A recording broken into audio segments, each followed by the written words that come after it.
नमस्कार मंडळी, लग्नानंतर होईलच प्रेम या मालिकेच्या पुढील भागामध्ये आपण पाहणार आहोत. मानिनी ही पार्थला बोलत असते की माझ्या दोन्ही सुनांच्या डोळ्यामध्ये कधीही अश्रू दिसता कामा नये.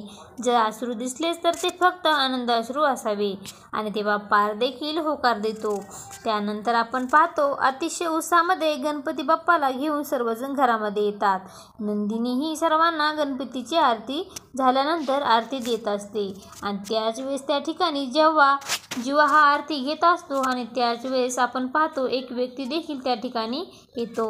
आणि त्याला पाहिल्यानंतर जीवा आणि नंदिनी दोघेही खूपच अस्वस्थ होत असतात.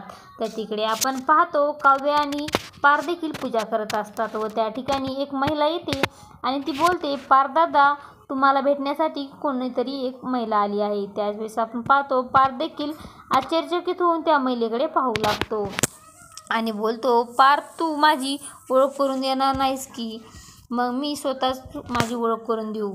तेव्हा पार्थ हा काव्याला दोघी आश्चर्यचकित होऊन महिलेकडे पाहू लागतात.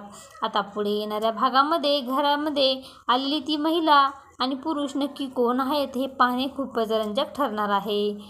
लग्नानंतर होईलच प्रेम या मालिकेचे सर्व अपडेट पाहण्यासाठी आपल्या चॅनलला लाईक करा, शेअर करा आणि सबस्क्राईब करायला विसरू नका. धन्यवाद.